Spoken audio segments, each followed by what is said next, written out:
सूर्य अनफाल लसम सिपारा आयत नंबर 61।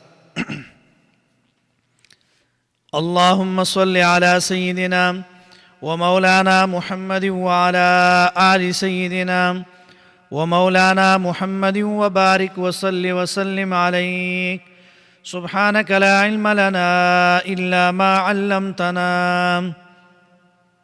इन्नक अंतल अलीमुल हकीम। रब्बि इश्रह ली सदरी व यस्सिर ली अमरी वहलुल उक़दतम मिन लिसानी यफ़क़हू क़ौली रब्बि ज़िदनी इल्मा। अऊज़ु बिल्लाहि मिनश शैतानिर रजीम बिस्मिल्लाहिर रहमानिर रहीम। वइन जनहू लिस्सल्मि फजनह लहा व तवक्कल अलल्लाह इन्नहु हुवस समीउल अलीम। वइन युरीदू अन यख़दऊक फ़इन्न हस्बकल्लाह हुवल्लज़ी अय्यदक बिनस्रिही व बिलमुअ्मिनीन वअल्लफ़ बैन क़ुलूबिहिम लौ अनफ़क़्त मा फ़िल अर्दि जमीअन मा अल्लफ़्त बैन क़ुलूबिहिम वलाकिन्न अल्लाह अल्लफ़ बैनहुम इन्नहु अज़ीज़ुन हकीम। या अय्युहन नबिय्यु हस्बुकल्लाहु व मन इत्तबअक मिनल मुअ्मिनीन।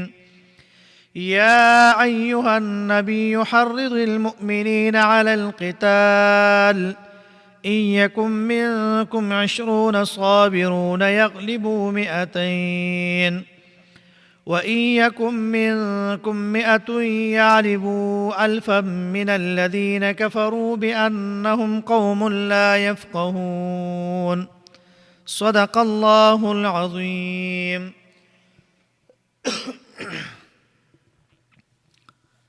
सूर्य अनफाल लसम सिपारा आयत नंबर 61।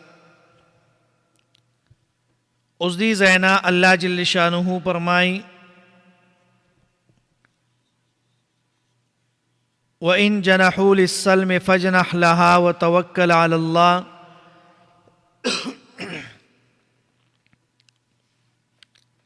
अल्लाह फरमाई कदई माइल शी लिस्सल्मि सुलहता फजनह लहा नु तुम माइल श अगेता व तवक्कल अलल्लाह और तवक्कुल कहो पा अल्लाह ताला बानी। इन्नहु बेशक अदा अल्लाह ताला हुवस समीउल अलीम अल्लाह औरीदुन के व आलिम दे पोअ दे। उज़दी ज़ैना दा नहम कानून दे दपारा द जिहाद और मतलब दे दादे चे मोमिनान बद सुलह दावत कापिरान तनवर कई और कचरे कापिरान तलब कई नो बिया अग कापिरान सर सुलह कोल जायज़ दी। दा यौ कानून द मुजाहिदीन द पार अल्लाह बयान को और दा कानून दादे और मतलब दरे कानून दादे चे मोमिनान ब कापिरान त दावत द सुलह नवर कई। ज़का पदे के बिया कमज़ोरतिया द दीन द इस्लाम द मोमिन दा पके राज़ी द मुजाहिद कमज़ोरतिया पके ख़कार कीगी। अल्लाह फरमाई व इन जनहू लिस्सल्मि फजनह दा अमर द पार द वजूब न दे और चे अगई तलब नवी कड़े नु सुलह कोल मन दी और अगई ता वहन वेलिशी। पर सूरह मुहम्मद आयत नंबर 35 के बबिया अल तराजी अल्लाह फरमाई व इन जनहू लिस्सल्मि फजनह लहा तुम माइल श अगीता व तवक्कल अलल्लाह और तवक्कुल कहो पा अल्लाह ताला बांदी। इन्नहु हुवस समीउल अलीम बेशक अल्लाह ताला हर स औरियो पोअ दे। नो फरमाई फजनह लहा तुम माइल श अगीता व तवक्कल अलल्लाह तवक्कुल कहो पा अल्लाह ताला बांदी। ब्यावर पसी आयात के फरमाई व इन युरीदू अन यख़दऊक फ़इन्न हस्बकल्लाह और कदई इरादा लरीच दोका दर की ता तपस बेशक काफी दस्ता द पारा अल्लाह ताला। دا تعلق لري د مخکې آیات سره که په دی په صلح کولو کې اراده د دوکي وي نو یره مه کوه د دی نه. الله فرمایي چې فجنح لها فإن حسبك الله. لفظ د حسبه چې دی دا خاص دی الله تعالی پوری په دلیل د سورہ توبه آیت نمبر 129 سره، او بل دار چې په سورہ آل عمران آیت نمبر 173 او تایید په مخلوق سره درې کېدی شي چې ستا دپاره الله تعالی چې دی دا کافي دی. نو فرمایي چې هو الذي أيدك بنصره وبالمؤمنين. والذي الله تعالی آغا ذات تے دا هو الذي بغیر د عطب نه ذکر که ځکه چې دا تفسیر د حسبیت الهی دی. نو دې ځای یو سوال راځي او سوال دا دی چې تایید په نصرت الهی سره دی نو بالمؤمنین ته بیا څه حاجت هغه چې دی نو پاتې دی. نو جوابی هغه دا دی چې تایید په دوه قسمه دی. اول په غیر د اسباب ظاهرونه دا په بنصره سره مراد دی، او دویم په اسباب سره نو دا په بالمؤمنین کې مراد دی. او بل دا دی چې بالمؤمنین سره اشاره ده مدح د صحابه کرامو ته، لکه په حدیث د اختار الله لی صحابتن، یعنی اختار الله لی صحابتن، الله تعالی زما د پاره صحابه چې دي دای غوره کړي دي. پیغمبر علیہ الصلوۃ والسلام فرمایلی دي، بخاری روایت ته اختار الله لی صحابتن، الله زما د پاره صحابه کرام غوره کړي دي.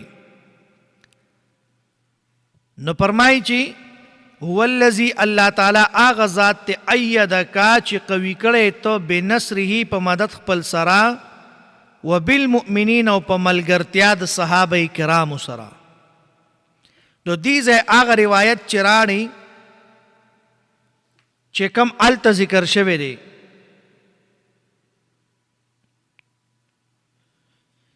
چې پیغمبر علیہ الصلوۃ والسلام ویلی دي چې زما د پاره الله صحابه کرام غوره کړي دي.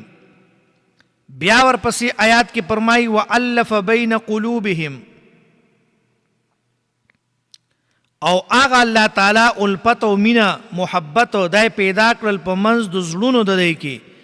لو انفقت ما فی الارض جميعا، که خرج کړی وي تا هغه څیز نه چې په ځمکه کې دی ټولو، ما الفتا تا به الفت او مینا نه وراوستې بین قلوبهم په منځ د زړونو د دی کې، ولكن الله الف بینهم، لیکن الله تعالی الفت او مینا پیدا کوي په منځ د دی کې. انه عزیز حکیم، او بیشک الله تعالی زورور او حکمت والا دی. اوس دې ځای آیت نمبر 63 دا بیان د تایید د په مؤمنانو سره چې هغه بغیر د اتفاق نه حاصلېږي. ما الفتا په دې کې اشاره ده چې پیغمبر علیه الصلاۃ والسلام د چا په زړه باندې قدرت هغه نه لري، نو مختار کل چې دی نو دا پیغمبر نه دی. دا آیات دلیل په دې خبره دی چې د صحابه کرامو په منځ کې مینه او محبت او د هغوی په منځ کې دشمني نه وه. نو هغه تاریخ چې د هغې نه دشمني د صحابو معلومیږي نو هغه د دې آیات نه خلاف دی او هغې ته هېڅ اعتبار چې دی نو دا نشته دی. او داسې په سورہ آل عمران آیت نمبر 103 کې تیر شوي دي، او په سورہ فتح آیت نمبر 29 کې الته به بیا راځي. شپږشتمه سپاره سورہ فتح آیت نمبر 29 الته به بیا راځي. نو الله فرمایي وَأَلَّفْتَ بَيْنَ قُلُوبِهِمْ لو انفقت، یعنی الله تعالی د دوی په مابین کې اتفاق اتحاد پیدا کو، او په غیر د اتفاق نه دا تایید نشي کېدی. د اسلام نه مخکې په عربو کې د قتل و قتال د جدال بازارونه ګرم وو. په معمولی خبره به خلکو به دشمنی او جنگونه کول. لکه نن سبا زمانه کې مونږ او تاسو سوچو کو هغه جهالت هغه په مونږ کې را دننه شوی دی. اوس مثال هر سړی چې دی هغه به ځان پسې تماچه تړلی، که چا سره دوه خبرې سیوا رالی نو هغه ته به وایي دا ولې، دا تا ما ته ولې داسې ویلي دي، تا ولې داسې کار کړی دی، او ته ما ته برن برن ګوري، تا ما ته بره وکتل، او ته په لاره باندې تلې تا ریزې سترګې والي. نو په دې باندې په تو مې به تماچه راوباسي او بیا به ډزو کی او وروستو به چل نه ورځي.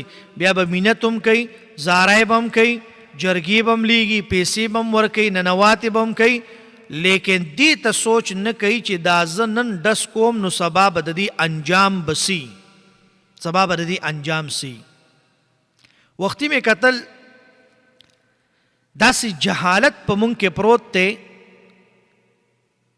چې هغه جهالت زمونږ نه لا تر اوسه پورې که دین ډیر شو، قرآن ډیر شو، درسونه ډیر شو، علما ډیر شو، تبلیغیان ډیر شو، او چې دی نو عوام تعلیم ډیر شو، شعور ډیر شو، خو هغه طرف ته جهالت هم په مونږ کې دومره زور وکړو چې هغه بلکل چې دی نو خلک د شریعت او د دین نه اپوزیټ روان دي. نو د صحابه په منځ کې دشمنی نه وه، خو د اسلام د قبلېدو نه مخکې په هغې کې قومیت و عصبیت و پکې د یو قوم کس چې دی هغه به صرف هغه به په سپېړه باندې ووهلی شو، بیا به د هغه د بدل اغوستو دپاره به کوشش کېده، که هغه به په حق او که په ناحق او خو د هغه کوشش به کېده. اوس هم داسې قومونه شته، داسې خلک شته چې که چېرې د هغې یو کس له تا غزار ورکو، یا مطلب دا یو کس له تا په غلطه باندې سپېړه ورکړه، هغې به راځي که اگر چې هغې په غلطه وي، خو هغې کې هغه خپل جهالت پروت وي، نه وایي دا زمونږ دپاره دا د بېغیرتیا خبره ده چې مونږ یې تپوس ونه کړو، نو بیا وروستو هغه بېغیرتیا کوي چې هغه نی د کولو، بیا به هغه ته کیني، معافي به هم ترې غواړي، ننواتې به هم کوي، خپوله به وله هم ځي، جرګې به هم کوي. اوس وختي مې کتل تقریبا د زیات نه زیات د 10 یا 11 یا 12 کالو ماشومه جینۍ په یو علاقه کې د تره په بدل کې هغه چې دی نو دشمنانو له ورکړی شوه، او پلار یې ناست په سعودي کې، او پلار یې هلته جاړي خفه دی او وایي چې دا فیصله غلطه ده، زما د لور څه ګناه دی، او نیکه یې وایي چې نه دا فیصله ما کړې ده. اوس ته ماته دا ووایه، دا خو د شریعت نه خلاف دي. پښتو کې دې ته سوره وایي، سورې به پخوا خلکو ورکولي. نو دا څومره د بېعزتۍ خبره ده، دا څومره د شرم او د حیا خبره ده چې د شریعت نه مور پسې ته ور واوړې. دا په شریعت کې نشته دا خبرې. نو لہذا انسان چې د حالاتو ته وګوري، د دیندارۍ ته وګوري، د قرآن ته وګوري، د درسونو ته وګوري، د علماو ته وګوري، د تبلیغیانو ته وګوري چې تبلیغیان هرې کوڅې ته لړل، هر سړي ته، هرې شاړې ته، هرې میرې ته، هر کور ته، داسې جومات ته چې هغې کې قرآنونه پراتی، تر میاشتو میاشتو چا راغستني، خارې او دوړې پې پرتي، دقه تبلیغیانې راوالي، صفای کی، جومات صفا کی، هر کور ته لاړ شي، ور وډبئ، هلکه تبلیغ والا راغلي، لږ راشي د الله جل شانه خبره، د الله جل شانه وحدانیت دا واورئ جومات کې. هغه هم خلکو واورېده، بیا هم په چا کې شعور پیدا نه شو، چا تپوس ونه کو، څوک مفتی سره کېنه ناستل، څوک عالم سره کېنه ناستل، د هغه نه د دې خبرې تپوس ونه کو چې آیا دا مونږ په کومه لار باندې روان یو. نو په هغه خلکو کې به دا قومیت په هغې کې پروت و، دا خبرې، دا ظلمونه به په هغې کې پراتو، چې کله اسلام راغی، اسلام چې دی نو هغې ته اخوت وښو، هغې ته ورورولي وښوله، هغې ته د پلار عزت او قدر یې ورته وښو، په خپل مابین کې د رور او د خور رورولي او خورولي ورته وښوله، د زنانو حقوق یې ورته وښول، د زنانو حقوق یې بیان کړل. پخوا زمانه کې به داسې وه چې د یو زنانه به ماشوم به پیدا شو، نو هغه زنانه به چې دی نو هغه به داسې یو غوجل، لکه موږ ورته مثال غوجل وو، څوک ورته غوانو ځای وی، څوک ورته سوی هغه ځای کې به یو څښا ځای کې به یې کېنولې وه او دا به چې دی نو هلته کې به دا ناسته وه او بیا به چې دی نو دې سره به چا خوراک په نه کو لاس پې ورسره نه میلاو یا به مثال دی یو زنانه خاوند به وفات شو او دا به په عدت کې وه یو کاله پورې چې دی نو دا به په هغه غوجله کې به ناسته وه راوته به نه موز به یې نه کو چې دی نو لامبل به یې نه هېڅ به هم نه کول یو کاله پورې به دا په هغه ځای کې وه او د لرې نه به یې ورته چای ډوډۍ چې دی روټۍ به یې ورته وویشته چای یا مطلب سالن به یې ورته کېښود او چې بیا به دا راوته نو د دروازې نه به چې دی دروازې ته به راله همدې له به یې د خرې پچې ورکړې هغه به دې داسې وویشتې په شا طرف باندې خو بیا به چې دی نو دا به راووته او د دې عدت په ختم شو شریعت راغې قرآن راغې دین راغې اسلام راغې پیغمبر راغې تبلیغیان رالل علما رالل مفتیان رالل او مونږ ته دا شریعت او دین یې راړو او دا ارسې واضح کړل چې د ښځې خاوند مړ شي قرآن بیان وکړه دا به دومره ورځې عدت په دا تېروي د دې طلاق وشو دا به دومره ورځې عدت تېروي او که مثال چې دی نو هغه ټول قانون په مخکې سپارو کې بیان شوی دی دا د دین برکت دی دا د علماو برکت دی دا د پیغمبر برکت دی دا د شریعت برکت دی چې دا مونږ ته دا ارسې واضحه کړل مونږ له د ارس راکړل قرآن یې مونږ ته وښو قرآن چې دی نو مونږ ته ارس بیان کړل نو هغه جهالت نه دا خلک پخوا زمانه کې به خلکو مخکې به راشي الله به تپوس کوي په ورځ د قیامت واذا الموءودة سئلت بأي ذنب قتلت په کوم ګناه باندې تاسو قتل شوي یې پخوا خلکو ته به دا به شرم ښکارېدو چې زما لور به بل سره نکاح کوي زما لور به د بل کور ته ځي هغوی به لوڼه ژوندی ښخولې شریعت راغې قرآن راغې دین راغې خلکو ته هر څه واضح کړل چې هلکه د ښځو دا مرتبه ده د سړو دا مرتبه ده الله وی الرجال قوامون على النساء بما فضل الله بعضهم على بعض للرجال نصیب مما دا ټول چې نو قرآن د دې بیان وکړو الله وی مونږ سړو ته طاقت ورکړی قوت ورکړی په ښځو باندې د سړي ځان له حقوق دي ولهن مثل الذي عليهن بالمعروف وللرجال عليهن درجه دا ټول چې په څلورمه په دویمه درېمه سپاره کې دا ټول قوانین چې دي دا هلته بیان شوي دي ښځې ته پخوا خلکو میراث نه ورکو اوس هم ډېر خلک نه ورکوي او چې خور له میراث ورکوي ورته وایي دا واله خو بیا په دې کوڅه رانه شي ته ځان ته پښتون وایي چې ته شریعت تا ته دا وایي چې د خور له عیسه ورکا او بعضې خلک چې نو هغه د خور عیسه مني نه او دا یاد ساته کم سړی چې د لور خور د عیسی نه انکار کوي دا د قرآن د آیاتونو نه انکار کوي او چې څوک د قرآن د آیات نه انکار کوي نو مفتی نه تپوس کوي وایي نه څه جوړیږي نو خبره مقصد مې دا دی چې مونږ کې هغه جهالت هغه بیا په مونږ کې رادن نشو الله فرمای لو انفقت ما فی الارض جميعا ما الفت بین قلوبهم د دشمنۍ د ختمولو د صلح د راوستو دپاره دوه ذریعې دي اول دا چې صلح وشي او بل دا چې په منځ کې به ته داسې سړی کینې چې عاقل وي او دا چې هغه خپل مال خرچه کوي او مطلب دا چې د خلکو په مابین کې صلح راولي نو دا نه چې ته داسې سړی په منځ کې کینې چې ته ته کومه خبره وکړي لړ شي دوه هغې نه ځان سره نورې جوړې کړي او هغه بل سړي ته یې وکړي الله دې معافي وکړي خفه کېږو به نه نن سبا جرګمار چې کوم دي هغه ټول چې دی نو دغلې پالیسۍ کوي ټول په معاشره کې چېرته یو سړی د الله د رضا دپاره د اخلاص دپاره راپانسېده چې د بل مسلمان په مابین کې صلح راولي د دوه مسلمانانو په مابین کې دشمني ختمه کړي طرفګني ختمه کړي ورورولي پکې پیدا کړي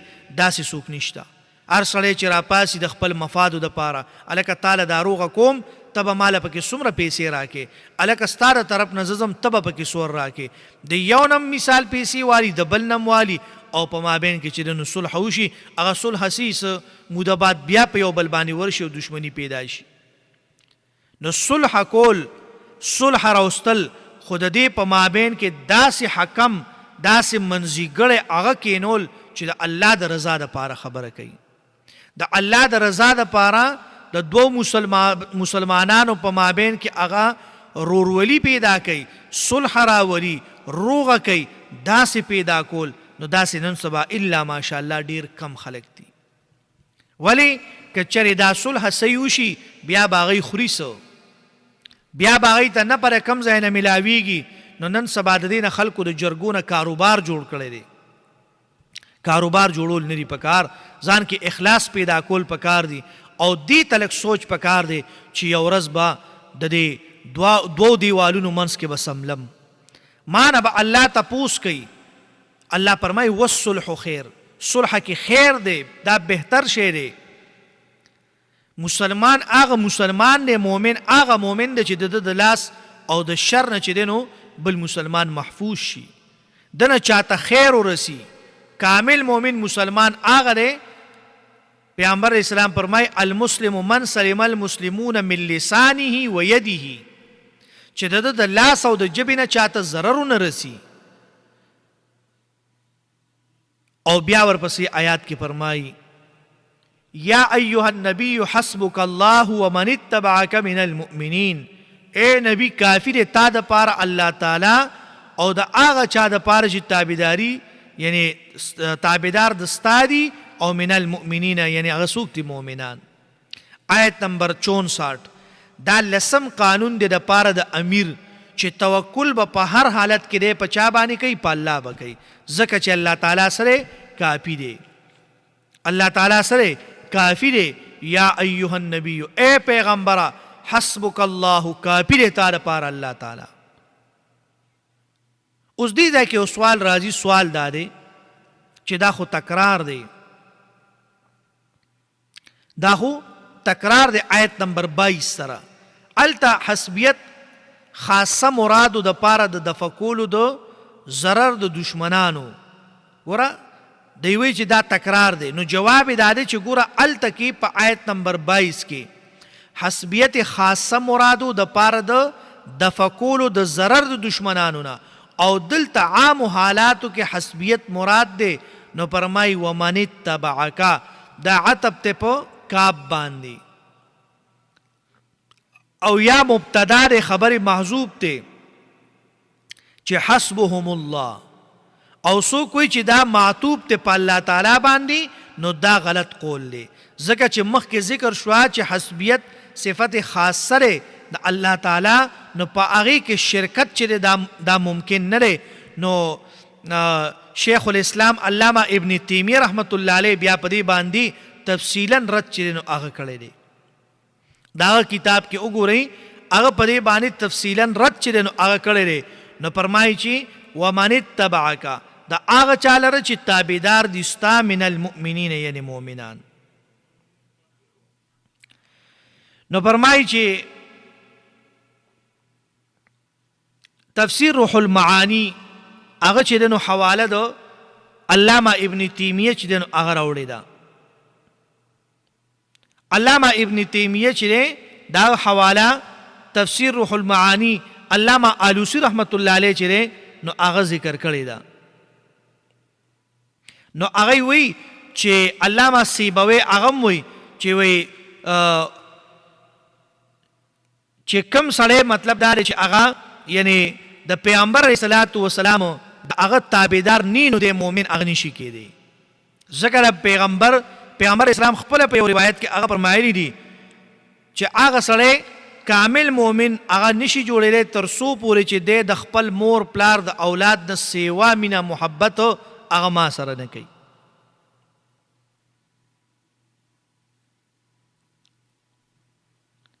نو فرمای ومن اتبعک من المؤمنین، او بیا ورپسې آیات کې فرمای یا ایها النبی، اے پیغمبر، حرض المؤمنین، جلتی ورکا تیزی ورکا مومنانو تا علی القتال، په سبانه په جنگ کولو باندې. دا یو لسم قانون دی لپاره د امیر چې حاصل دار چې پیغمبر علیه الصلاۃ والسلام او بیا امیر باندې چې دینو هغه لازم دی چې مجاهدینو ته داسې تیزی هغه ورکی چې جهاد ته هغه مطلب تیزی کی، چې یو کس مقابله د لسو کسانو کولی شي دومره تیزی ورکول، او که داسې نشي کولی نو کم از کم یو کس د دوو کسانو مقابله کوي، دا فرض دی. حرص سره دا قانون ذکر کو. فرمائے چې یا ایها النبی حرض المؤمنین علی القتال ان یکم منکم 20 صابرون یغلبوا 200 وان یکم منکم. دې سره طریقه د تحریض هغه ذکر کړی دا او سوال د آیات هغه مقصد دا دی چې یو په لس باندې مقابله کوي. نو دومره اوږد عبارت دی ولی ذکر نه کړل؟ ته بیا سوال راځي چې د آیات مقصد دا دی چې یو په لس باندې مقابله کوي، نو دومره اوږد عبارت ولی بیا ذکر نه کو؟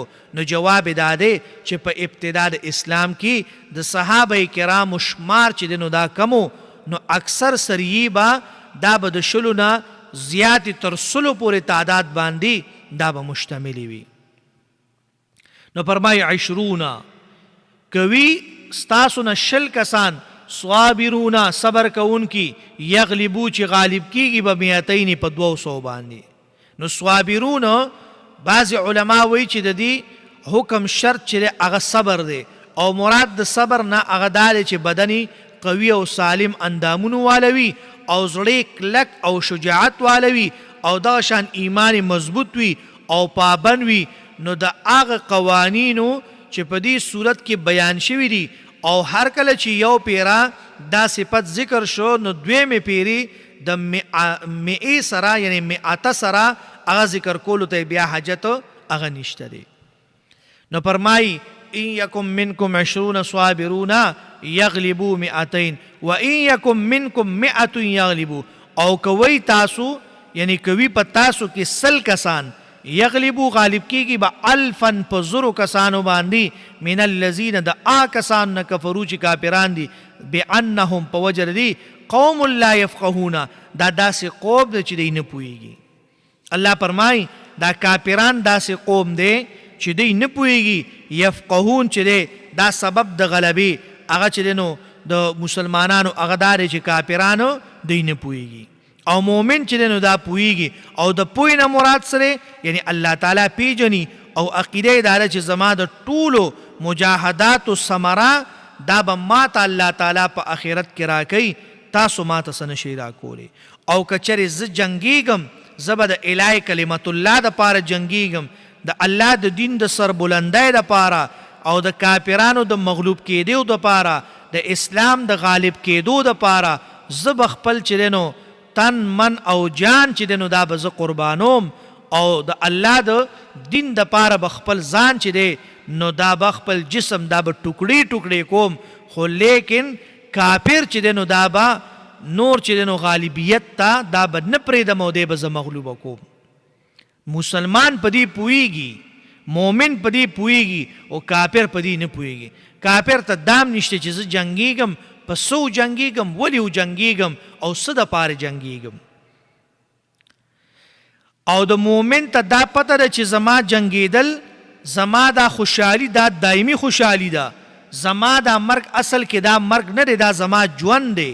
نو فرمایي د مومن په دې باندې عقیده وي، د مومن په دې باندې عقیده وي. نو الله فرمایي بأنهم قوم لا يفقهون. او بیا ورپسې فرمایي الآن خفف الله، الآن اوس اسانتیا راوسته الله تعالی عنکم په تاسو باندې وعلم ان فیکم او یعنی معلوم کړه چې بېشکه په تاسو کې ضعفا کمزورتیا ده. اوس د آیت نمبر 66 دا آیات پنیز د مقدمین علماء دا ناسخ دی د مخکې آیات د پاره او پنیز د رستنو علماء دا تخفیف دی او دا غوره خبره ده. یو وجه دا ده چې آیات کې لفظ د خفف هغه موجود دی او دویم دا ده چې په تیر شوي آیات باندې عمل کول ثواب دی او په منسوخ باندې خو عمل نشي کېدی. نو معلومه شو چې مخکنی حکم منسوخ نه دی. وعلم ان فیکم ضعفا او مراد د دې نه کمزوروالی د همت دی، لیکن دا صفت د بدای نه دی بلکې دلالت کوي په دې خبره باندې چې د صحابه کرامو په درجاتو کې فرق او. سفیان بن شبر هغه چې هغه وایي چې د امر بالمعروف او نهی عن المنکر دا حکم دی چې په دې آیات کې هغه کم ذکر کړی دی الله تعالی. وعلم ان فیکم ضعفا. دا اول آیات په اخیر کې سبب هغه ذکر کو عدم فقاهت د کافرانو او مراد دا غینه جهل هغه د کافرانو دی، او ایمان بالرسل قرآن او اخرتو چې په دې باندې هغه ایمان نه راړي نو دا د کافرانو جهل دی. او دویم دا چې په دې آیات کې سبب هغه باذن الله او مع الصابرین دا ذکر کړی دی. اشاره ده چې د صفت د فقاهت نه اذن د الله تعالی او صبر او نصرت الهی دا ډیر ضروری دی. او دا شان اول آیات کې ذکر د صفت سلبیه دی د علت د پاره د مغلوبیت د کافرانو، او په دویم آیات کې ذکر د صفت ثبوتیه دی د پاره د غلبی د مؤمنانو. نو فرمای الان خفف الله، اس اسانتیا راوست الله تعالی پتاسو، وعلم معلوم کړی ان فیکم چې بشک پتاسو کې ضعفا کمزورتیا ده، و ان یکم منکم پس کوي ستاسو نه مئتن صابرتن سل کسان صبرناک یغلبو چې غالب کیږي مئتین په 200، و ان یکن او کوي ستاسو نه الپن زر کسان یغلبون غالب کیږي با الفین په 200 باندې باذن الله په حکم د الله سره. والله الله تعالی مع الصابرین، الله چې دی یعنی خاص ملګری دی د چا د صبر کوونکو خلکو. بیا ورپسې آیات کې فرمای ما کان لنبی ان یکون له اسرا حتى یسخن فی الارض تريدون عرض الدنیا والله یرید الاخره. الله فرمای ما کان لنبی، ندی مناسب د پیغمبر د پاره ان یکون له اسرا چې وی هغه د پاره قیدیان ترسو پوری، حتی یسخن فی الارض ترسو پوری چې وینه یې نو توی کړی، یعنی ترسو پوری الله فرمای حتی یسخن تر دې پوری چې تاسو یعنی تاسو وینه چې د دې هغه څه کوي توی کوي. ما کان لنبی، ندی مناسب د پیغمبر د پاره ای یکون له دا چې وی هغه د پاره اسرا قیدیان حتی ترسو پوری یسخن فی الارض چې وینه یې نو توی کړی، دا وینه د دې چې د نو پس مکه باندې. تريدون عرض الدنیا، غواړی تاسو سامان د دنیا، والله الله تعالی یرید الاخره، او الله تعالی غواړي اخرت ستاسو د پاره. الله تاسو له اخرت چې دی هغه غوړه کړی دی، او تاسو چې دی نو دنیا غواړئ، نو الله تاسو د پاره اخرت غوړه کړی دی، نو تاسو چې دی نو دنیا مغواړئ. اوس ګوره دا آیات دا 12 قانون دی د امیر د پاره، او حاصل دار چې په ابتدا کې د کافرانو قتلول ضروری دي د دې د پاره چې رعب قائم شي په دشمنانو باندې. دا آیات نازل شو په واقعه د بدر کې چې کله پای کې د کافرانو نه او یا کسان په قید کې اگر اوسته شو، نو تر دغه وخت پورې د قیدیانو په باره کې حکم شرعي هغه نو نازل شوی. پیغمبر علیه الصلاۃ والسلام د صحابه سره مشوره وکړه، بعض رائے پیش کړه چې دا ټول قتلول پکار دي، بعض رائے پیش کړه چې د دې نه به فدیه واخلو او پاغه بزان له سامان جنگ واخلو.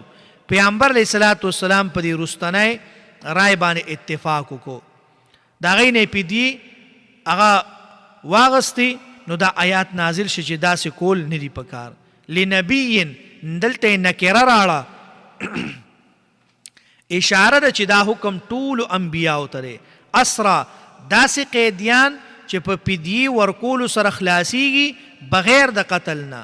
نو پدې کې اشاره ده چې قتل د مشرکانو د بدر غورو د فدیه اغستو او د پری خودو دا غینا. الله فرمایي چې دا تاسو وجلې ونو دا بهترو، چې دا تاسو وجلې وی فدیم نه وی غسته. او دا واقع دلیل دی چې پیغمبر اسلام په وخت د عدم وجود د وحی کې اگر رجوع کړي د اجتهاد ته، نو طریقه د هغې سوا مشوره کولو. او هر کله چې دا اجتهادي یعنی اجتهادي فیصله الله تعالی مسترد نکړه، صرف اولا جانب ته توجه ورکړه، نو معلومه شوا چې اجتهاد د نبی دام وحیدا، اجتهاد د نبی دام وحیدا. تريدون دلته خطاب صرف صحابه ته وشو د پاره د لحاظ د ادب د پیغمبر. تريدون عرض الدنیا، غواړی تاسو سامان د دنیا لیکن الله تعالی تاسو د پاره آخرت څه کړی غوره کړی دی. لولا کتاب من الله سبق لمسکم فیما اخذتم، که نوی حکم د الله تعالی چې مخکې فیصله شوې ده خامخا رسېدلی به وي تاسو ته په دغه یعنی په وجه د هغه مال باندې اخذتم چې واغسته تاسو عذاب علیم عذاب درناک. دا جواب د یو سوال دی چې هر کله دی دا فدیه واغسته نو ګناهګاران شو نو پکارو چې دی باندې عذاب راغلی وي. اوس دی یو سوال راځي، سوال دا دی چې کله دی دا فدیه واغسته نو دی خو ګناهګاران شو نو پکارو چې په دی باندې عذاب راغلی نو جواب ذکر کوي. جواب دا دی که الله تعالی د مخکې نه قانون نه وی ایښودی نو واقعي چې عذاب به راغلی وي، لیکن الله تعالی قانون ایښی دی هغه داسې دی چې عذاب الله چاله نه ورکوي تر هغه پورې چې مخکې نه دغه حکم نه وي رالیږلی. اوس الله تعالی حکم هله راولیږه چې مخکې نه دا فیصله نه وه، پیغمبر اول اجتهاد وکړو رستو چې دی نو قانون راغی نو ځکه په دې عذاب رانغی. او دا په سورة توبه آیت نمبر 115 کې به بیا ذکر کیږي. او د فدیې د منې د پاره د مخکې نه حکم هغه نو رالیږلی شوی نو مخالفت د حکم پکې رانغی. او بل دا قانون چې الله تعالی د امت د پاره مال غنیمت حلال کړی دی، او بل دا قانون چې الله تعالی د بدر والا مجاهدین هغه ټول الله تعالی بخلی دي. نو فرمای لولا کتاب، دې کې درې واړه خبرو ته لولا کتاب من الله په دې لفظ کې کتاب من الله کې درې واړو خبرو ته چې دا شامل دی. نو فرمای چې په دې باندې عذاب ذکر راغی فکلوا مما غنمتم حلالا طیبا واتقوا الله، ویریږئ د الله تعالی نه. هر کله چې بعضې صحابو د دې زورۍ نه رستو هغه فدیې استعمالول نه نفرت کو نو دا آیات نازل شي چې نفرت مه کوئ، دا مال غنیمت دی او حلال دی. فکولو په دې کې دا پا د سببیت دپاره ده او شرط چې دی هغه محذوب دی. الله فرمایي هر کله چې حلال کړی شو ستاسو دپاره غنیمتونه نو بیا دا تاسو خورئ که نه دا خو پاک دي ستاسو دپاره. واتقوا الله، ویریږئ د الله تعالی نه. او یعنی ان الله بیشک الله تعالی غفور الرحیم، الله تعالی چې دی نو هغه سره بخونکی او مهربان دی. الله تعالی بخونکی او مهربان دی، یعنی الله جل شانه چې دی تاسو ته بس تاسو ګناهونه دا به معاف کوي. نو پیغمبر علیه الصلاة والسلام چې دی صحابو ته ووایي چې ای صحابو دا ستاسو دپاره الله تعالی چې دی غنیمت دی رالیږلی دی او لہذا چې دی دا تاسو خورئ. الله فرمایي فکولو، خورئ تاسو دا غنیمتونه حلالا طیبا، دا ستاسو دپاره حلال دی او پاک دی، خو لیکن یره کوئ د الله تعالی نه، د الله نه یریږئ. ترجمې ته وګورئ. وَإِن جَنَحُوا او کچر مایل شي دی للسلم صلح ته فجنح نو تو مایل شه لها هغې ته څه ته صلح ته. وتوکل علی الله، توکل کو په الله باندې. انه بشک د الله تعالی هو السمیع العلیم، د الله تعالی اوریدونکی او پوه ذات دی. وَإِن یریدوا ان یخدعوک، کچرې دی غواړي چې دوکه وکړي تا سره فإن حسبک الله، نو کافي دی تا دپاره الله. هو الذي الله هغه ذات دی ایدک بنصره چې کلکې کړې ته په مدد خپل سره وبالمؤمنین په مؤمنانو سره. وعلف بین قلوبهم، او الله تعالی مینه پیدا کړه بین قلوبهم په منځ د زړونو د دوی کې. لو انفقتا کچرې خرج کړی وی تا ما فی الارض آج په ځمکه کې دي جمیعا ټول ما الفتا، نو تا به مینه نوې پیدا کړې بین قلوبهم په منځ د زړونو د دوی کې. ولكن الله، لیکن الله تعالی الف بینهم مینه پیدا کړه د دوی په منځ کې. انه عزیز حکیم، او بیشک الله تعالی زورور و حکمت والا ذات تے. یا ایها النبی، اے پیغمبرا حسبک اللہ، کافی دے تا دا پارا اللہ تعالی. ومن اتبعک، دا آغا چا دا پارا چستا تابدار دی من المؤمنین دا مومنانونا. یا ایها النبی، اے پیغمبرا حرد المؤمنین، یعنی تیس کا مومنان علی القتال په جهاد کولو باندې ان یکم منکم کوي ستاسونا 20 شل کسان داسي صابرونا چې ثابت قدم وي یغلبون اغی بغالب رازی 200 په 200 کافرانو باندې و ان یکم منکم او کچریوی تاسونا 100 یعنی سل کسان یغلبون اغی بغالب رازی الپن په زرو باندې من الذین د آکسانونا کفرو چې کفر کړي بانهم یعنی ذکر قوم داس خلق دی لا یفقهون چې نه پوهیږي الان خفف الله خو اوس یعنی سپک الله تعالی عنکم تاسونا یعنی بوج وعلم او پته د الله ته ان فیکم دعا پاچ یقینا تاسو کی یعنی س کمزوری دی پتاسو کی س کمزورتیا دا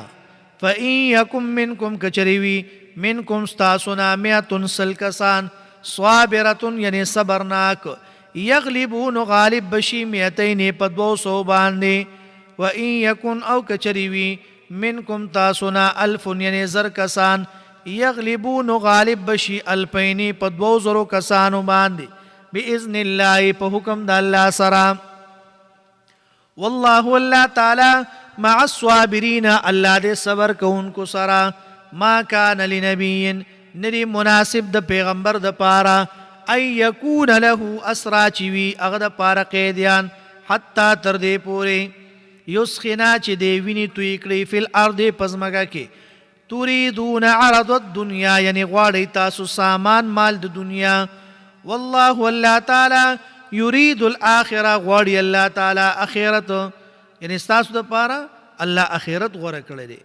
والله الله تعالی عزیز یعنی حکیم الله زور ور حکمت والے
والله الله تعالی یرید الاخره یعنی غواړي اخرت والله الله تعالی عزیز زورور دی حکیم حکمت والے لولا کتاب من الله کچرنوی حکم لیکل شوی د الله د طرف د الله تعالی سبق واندی یعنی د واندینا مخکنا لمسکم نخا مخار سیدل بو تاسو ته فيما په اغمال په وجبان دي اخذتم چې واغست تاسو عذاب عظیم یعنی عذاب لوی فقولوا مما غنمتم الله فرمای خوري د اغه نه چې غنیمت واغست تاسو حلالا یعنی حلال طیبا او پاک پاکیزه واتقوا الله او یریږئ د الله نه ان الله بیشک الله تعالی غفور الرحیم الله بخون کیو مهربان دے صدق اللہ العظیم آمین الحمد لله رب العالمین والعاقبۃ للمتقین والصلاة والسلام علی رسوله محمد و آلہ و اصحابہ اجمعین یا الله زموږ د ټولو ګناهونه معاف کی الله چې کوم صغیره کبیره ګناهونه دي الله په ټولو باندې عفو کلام راکاږي الله پیغمبر علیه الصلاۃ والسلام چې کوم د خیر دعاګانې کړې دي الله دا غینه مونږ ته خیر راکړي. الله چې کوم شرور آفتون مصیبتون نه پناه وختنه الله دا غینه مونږ ته پناه راکړي. الله زمونږ د ټولو په حال باندې رحم وکړي. الله زمونږ د ټولو حوایج برابر کړي. الله مشکلات هم حل کړي. الله پریشانۍ هم ختم کړي. الله مصیبتونه تکلیفونه رانه لري کړي. الله ظالمانو د ظلم نه، شریرانو د شر نه، حاسدینو حسد نه، بغضیانو د بغض نه، ساحران د سحر نه، نظرباز و نظر نه الله مونږ وساتي. الله مونږ چې سوې سم واورېدل الله په دې باندې مونږ ته عمل کولو توفیق راکړي. الله مونږ ټولو ته خپله رضا نصیب کړي. الله زمونږ نه هغه کارونه والي چې ته پې خوشحالېږي. الله د هغه کارونه نه مونږ وساتي چې الله ته پې خفه کېږي او ته پې ناراضه کېږي.